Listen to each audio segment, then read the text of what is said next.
शिव महापुराण की कथा वर्णन करती है कि आप भगवान का अगर कोई व्रत, कोई साधना, कोई नियम ले रहे हो, माना आपने कोई व्रत करा, कोई करी, पर घर के लोगों को वो ज्ञात होना चाहिए कि ये मंदिर तक जा रही है, ये पशुपति व्रत कर रही है, आराधना कर रही है।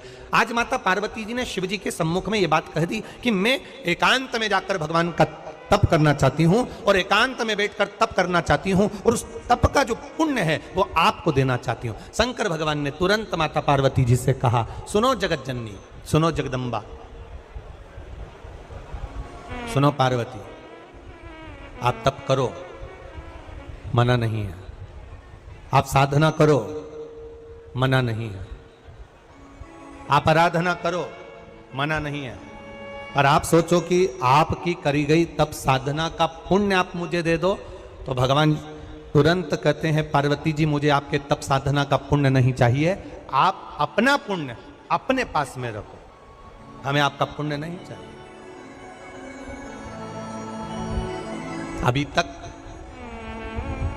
जितनी शिव महापुराण की कथा हुई, उस कथा में आज तक ये बात नहीं निकली जो आज आप लोगों के बीच में इस भोपाल नरेला विधानसभा में जो कथा चल रही है, इसमें ये कहना चाह रहे हैं। बड़ा ध्यान लगाकर सुनना। आप अगर 5 महीने तक, 6 महीने तक, 3 महीने तक, 2 महीने तक, 15 दिन, 20 दिन, 1 महीना, 1 साल, 2 साल, 8 साल, 4 साल अगर आपने शंकर भगवान को जल चढ़ाया है, तो शिव महापुराण की कथा यहाँ तक कहती है कि आपके घर में अगर कोई व्यक्ति बहुत दयनीय स्थिति में पड़ा हुआ है, हॉस्पिटल में पड़ा हुआ है, कोई तकलीफ में पड़ा हुआ है, कोई कष्ट में पड़ा हुआ है, तो आप जब भगवान शिव को जल समर्पित करो तो बाबा से ये विनती कर कर भी जल समर्पित कर सकते हो कि मेरे परिवार का एक व्यक्ति, उसका ये साथ में ये हो गया और वो हॉस्पिटल में पड़ा, उसका नाम ये है, गोत्र ये है। बाबा, हमने जो तप साधना करी है, हमने जो इतने महीने तक आपको जल समर्पित करा है, हमने जो बेलपत्र समर्पित करी है, मेरे बाबा आज स्वीकार करना। और जो हॉस्पिटल में पड़ा है, जो कर्जे में लदालूम पड़ा है, जो तकलीफ भोग रहा है, ऐसी कृपा करना बाबा कि मेरे 2 महीने जो मैंने जल चढ़ाया है, उस चढ़ाए गए जल का पुण्य मैं उसके खाते में देती हूं और उसको ठीक कर देना। यह पुण्य का भाग है।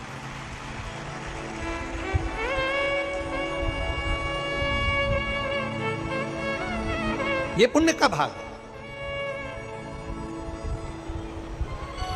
आप अपना पुण्य भी किसी जीव के कल्याण हेतु दे सकते हैं। अब किसी ने एक बार ये कथा सुनी और कथा सुनकर कहा, महाराज जी आप कहते हो कि शंकर जी पे चढ़े हुए जल का पुण्य भी हम किसी को दे सकते हैं क्या? शंकर जी को चढ़े हुए जल का पुण्य क्या किसी को दिया जा सकता है? क्यों नहीं दे सकते? क्यों प्रदान नहीं कर सकते?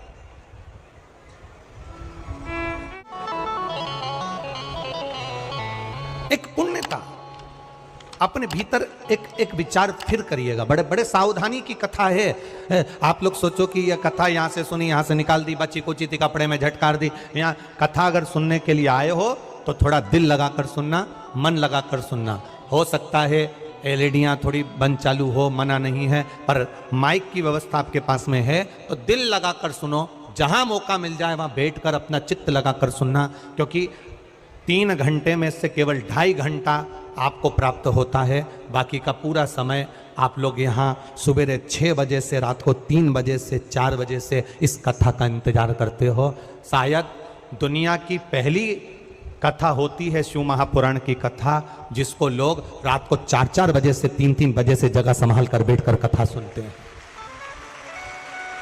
तपती हुई धूप, भयंकर गर्मी, 2 किलोमीटर दूर तक पैदल चलकर आना और बैठने के लिए इतना 8-8, 9-9 पंडाल लगाए गए, पर 9-9 पंडाल भी फुल हैं। उन पंडालों में जगह नहीं। धूप में छाता पकड़ना, चादर पकड़ना, साड़ी पकड़ना और उसको पकड़कर बैठे रहना। तपती हुई धूप में जहाँ तहाँ बैठकर कथा सुनना, ये दुनिया की पहली कथा है जिसको लोग कभी भूल नहीं पाएंगे कि इतनी धूप में भी लोग कथा सुन सकते। इतनी धूप, इतनी गर्मी, और केवल एक जगह नहीं, जहां शिव महापुराण की कथा का रसतत्व होता है वहां लोग इंतजार करते हैं 3-3 बजे तक। इसको छूटने मत दें। आप अगर एक लोटा जल भगवान शिव को समर्पित कर रहे हो, आप एक बेलपत्र भगवान शंकर को समर्पित कर रहे हो, आप एक शमी का पत्ता भी भगवान शंकर को समर्पित कर रहे हो, आप भगवान शंकर का पंचानंद स्नान करा रहे हो, आप भगवान शंकर के मंदिर का शिखर दर्शन कर रहे हो, आप भगवान शंकर के मंदिर में जाकर झाड़ू लगा रहे हो, पोछा लगा रहे हो, सफाई कर रहे हो, तो भी तुम्हारी चित्तवृत्ति में रहना चाहिए कि जब किसी पर दुख की घड़ी आए, किसी पर तकलीफ आए, किसी पर कष्ट आए, हमारा करा गया पुण्य हम उसके खाते में दे सकते हैं, हम अपने पुण्य को दूसरे के खाते में प्रदान कर सकते हैं।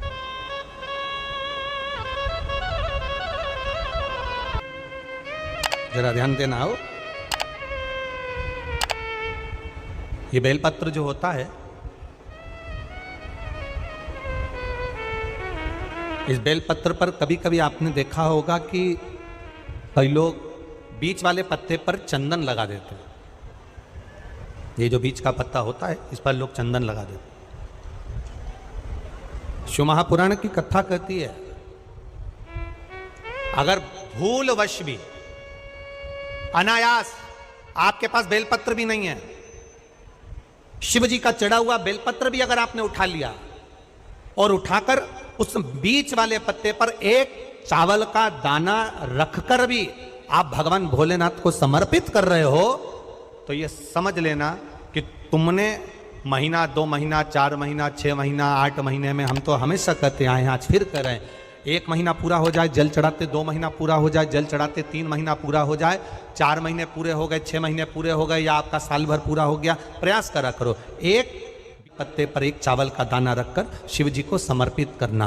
क्यों? जो तुमने पूर्व में जल चढ़ाया है वो चावल का दाना अक्षय, उसको अक्षत माना जाता है, अक्षय माना जाता है। मतलब तुमने अभी तक जो जल समर्पित करा है वो कभी समाप्त तो नहीं हो सकता, उसका पुण्य तुम्हारे खाते में चले गया, अब तुम उसको किसी को भी प्रदान कर सकते।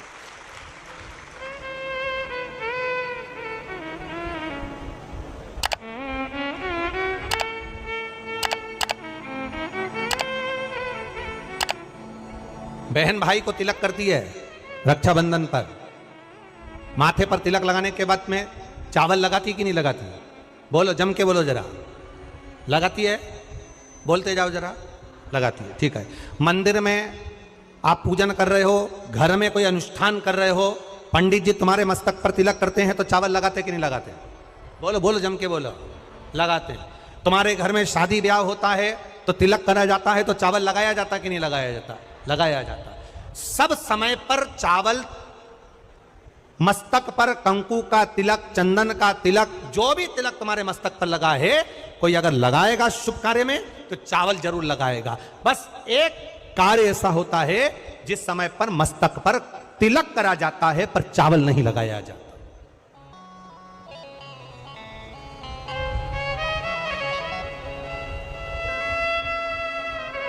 एक समय ऐसा होता है जिस समय तिलक करा जाता है पर चावल नहीं लगाया जाता।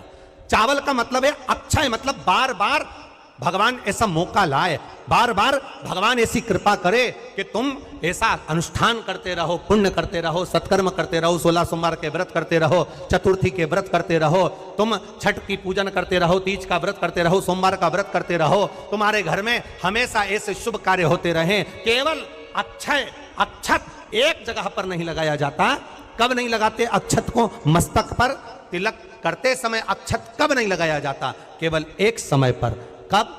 जब घर में कोई शांत हो जाता है, और शांत होने के बाद जब मस्तक पर पगड़ी का क्रम होता है, उस पगड़ी के क्रम पर तिलक तो लगाया जाता है पर चावल नहीं लगाया जाता।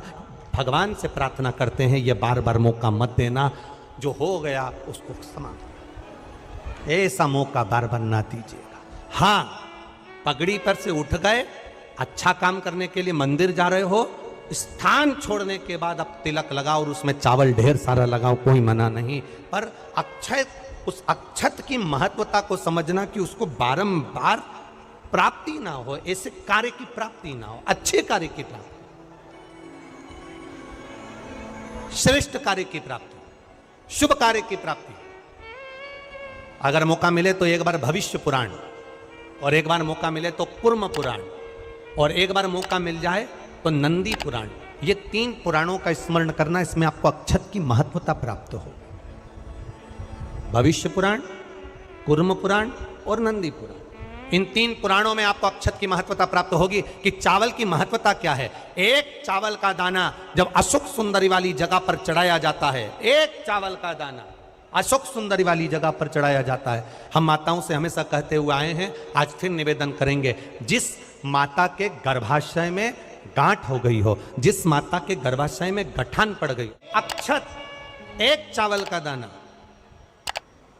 गर्भाशय में गांठ हो गई, डॉक्टर को दिखाया, गर्भाशय में बच्चा दानी के अंतर्गत गांठ पड़ गई, गर्भाशय में गांठ पड़ गई, बड़ी तकलीफ की जिंदगी जी रही है, डॉक्टर कह रहा है ऑपरेशन करवाओ, डॉक्टर कह रहा है ऑपरेशन करवाना पड़ेगा। एक बार मेरे भोलेनाथ पर जल चढ़ाना प्रारंभ करो। एक चावल का दाना अशोक सुंदरी की, अशोक सुंदरी की जगह मालूम है ना सबको? अरे बोलो अशोक सुंदरी,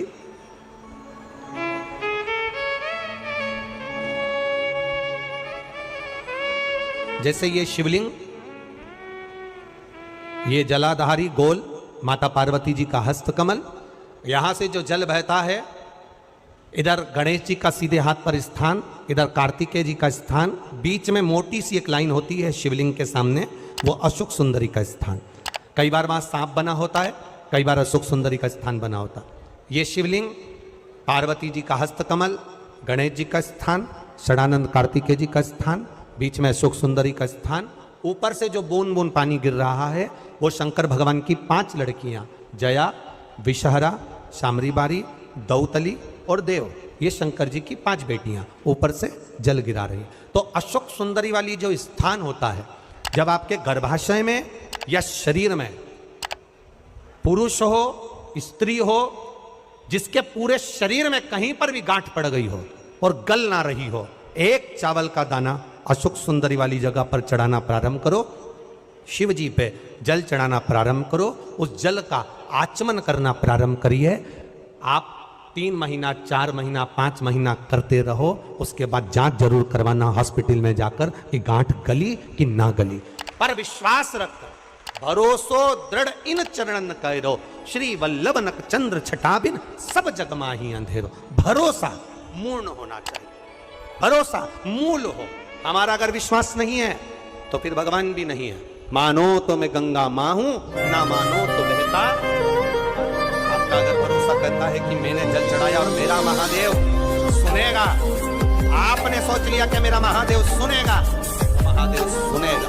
और आपने अंदाजा लगा, कई लड़कियां जब शादी करती हैं तो पहले से गलत सोच बनाकर आती हैं कि सास तो डेंजर होती है। कईयों के मन में भाव आता है सास बुरी होती है, सास अपशब्द कहती है, सास गाली देती है।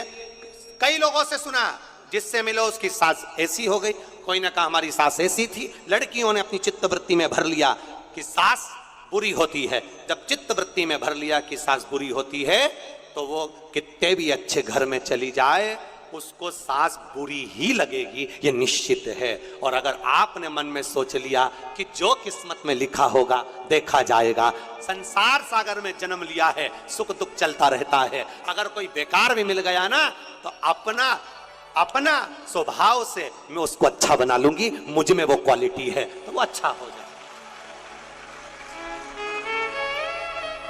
आप पहले से विचार कर लीजिए।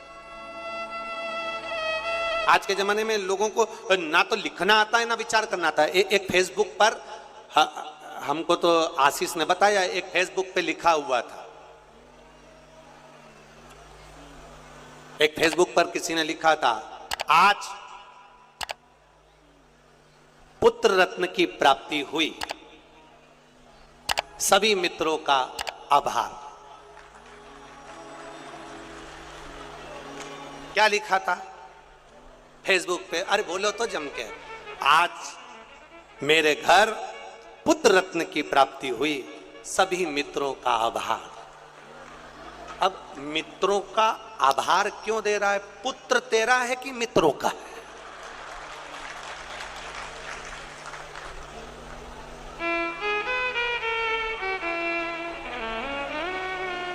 बोलो जम के बोलो।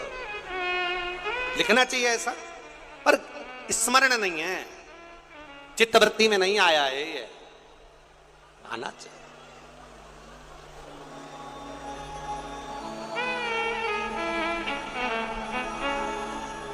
चित्तवृत्ति में आना चाहिए। आप क्या कर रहे हो, आप क्या प्रदान कर रहे हो, क्या लिख रहे हो, क्या बोल रहे हो, आपकी चिदानंद वृत्ति में यह आना चाहिए कि आप क्या कर रहे हो। आज मेरे यहां पुत्र रत्न की प्राप्ति हुई, सारे मित्रों का क्या लिखा है तुमने, क्या प्रदान किया तुमने, विचार करो।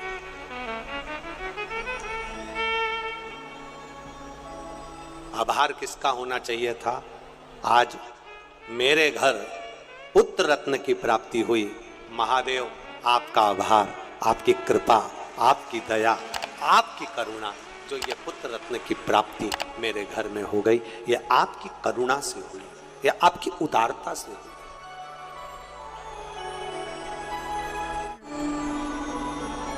ये आपकी करुणा है, ये आपकी उदारता है।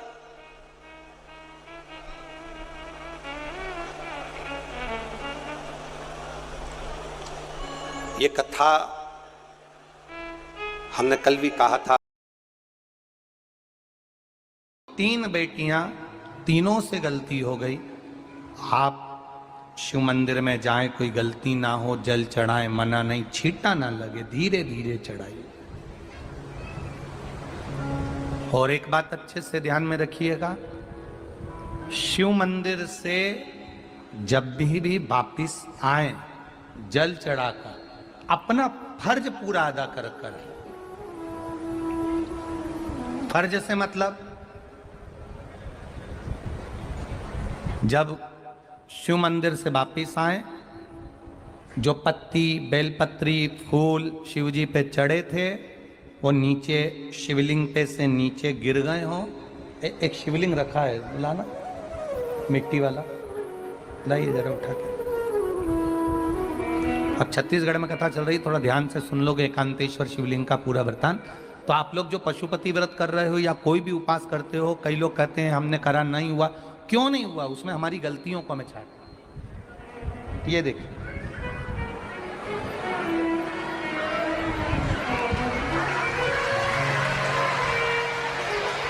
अब जैसे ये शिवलिंग रखा है, आपने जल चढ़ाया, अब जल आप यहां से चढ़ा रहे हो तो धीरे धीरे धीरे धीरे चढ़ाएं, जिससे छींटे बाहर ना, यहां तक छींटे रहे ना, जलाधारी तक चलेगा, बाहर ना गिरे।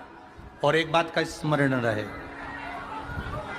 यदि बेलपत्री, फूल, पत्ती, जल चढ़ाने के बाद ये सब अगर नीचे गिर जाए, जलाधारी पर गिर गया या नीचे उतर गया, तुम्हारा पूरा जल चढ़ जाए, तुम्हारे पास में चंदन नहीं है, अबीर नहीं है, गुलाल नहीं है, कुछ भी नहीं हो, तो भी अपने हाथ की 3 उंगलियों से रेखा 3 खींचकर, और फिर जो माला आदिकादिक भगवान की रखी थी, उसी से भगवान का वापिस पूरा श्रृंगार कर कर फिर वापिस आइए, भगवान को पूर्ण श्रृंगार।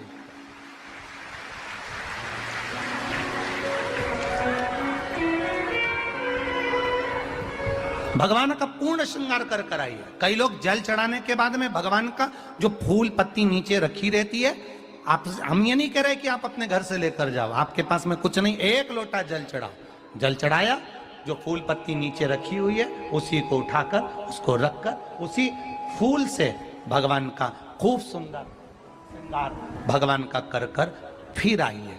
क्यों? शिव का जब हम श्रृंगार कर कर आते हैं, माता पार्वती जी ने देव अधिदेव महादेव का श्रृंगार किया है, आप लोगों के स्मरण में होगा। राम जी ने माता जानकी का श्रृंगार किया है। रामचरित सुनिए कथा, रामायण सुनिए आप लोगों ने, रामायण सुनी होगी, तो उसमें माता बैठी हैं शिला के ऊपर और भगवान राम उनका श्रृंगार कर रहे हैं। एक कौवा आता है, वो चोंच मार कर जाता है, ये सारा वृत्तांत आप लोगों ने श्रवण किया है। तो राम जी माता सीता का श्रृंगार करते हैं, भगवान कृष्ण राधा जी का श्रृंगार करते हैं। केवल एक देव अधिदेव महादेव की कथा ऐसी है जिसमें पार्वती जी शिव जी का श्रृंगार करती हैं।